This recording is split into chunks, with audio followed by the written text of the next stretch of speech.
Good evening, guys. Good evening from the beach here in Dieppe. It's 7 p.m. on Monday, the 23rd of October 2017, and at 9:30 tomorrow morning I'm going to be landing on home soil, and I cannot wait to see you guys so much, with my family and my best mates and every single one of you who have engaged with the adventure and joined me over the past 60 days.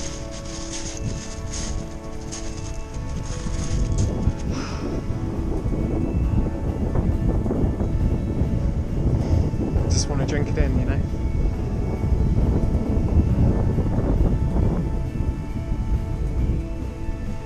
So guys, it's been one hell of a ride and a real privilege to have been able to take you guys along with me for the ride from the 25th of August at 7 a.m. when we were stood next to the Colosseum and I was blubbering away like a baby and saying farewell to Georgie and my mum and some of my other family at the Colosseum in Rome. And as we completed that first day and felt surprisingly calm and relaxed because we'd visualised the adventure for so long, and then as we started really soaking up the magic of the adventure over those first 2 weeks, winding up through Tuscany and just absolutely counting my blessings that I was lucky enough to be out here doing what I've been doing. And then, as you saw, I think it was day 16, we had a bit of a blip, didn't we? Where the alarm bells were going off with my family saying that, you know, Dan, I think we need to take our foot off the gas a little bit and slow down and switch off for a few days and take some extra medication, which is exactly what I did. And the stars aligned because two of my best mates, Jason and Dexter, changed their plans about a month before the adventure started to come and join me at that exact moment rather than join me in the Alps. And man, I'm glad they did. They're two lifesavers.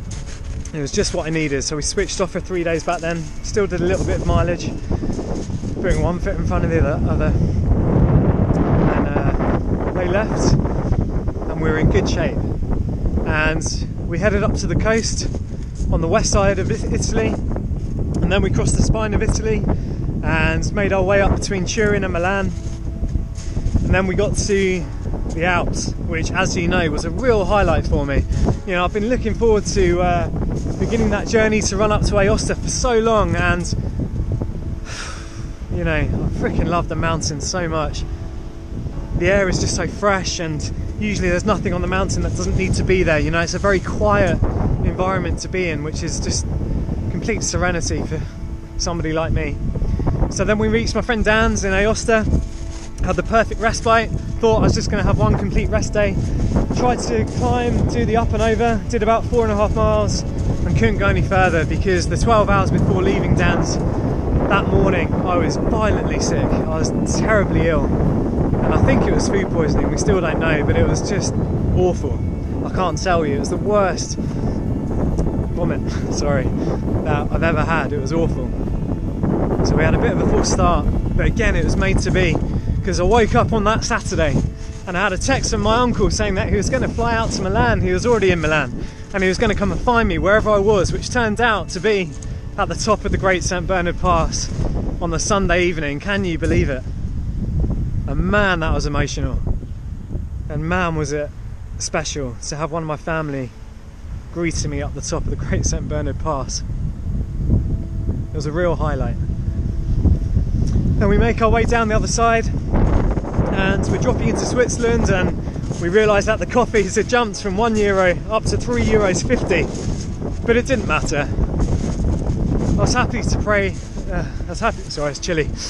I was happy to pay a little bit more because Switzerland gifted me with some of the most amazing memories that I've had on the adventure, and that was in Montreux on the east side of Lake Geneva with Freddie Mercury on the lake, on the same day, coincidentally, that I downloaded the Ultimate Queen playlist on Spotify, and that's pretty much all I've been listening to since Lake Geneva, the Live at Wembley gig. It's been amazing, but Montreux was just unbelievable.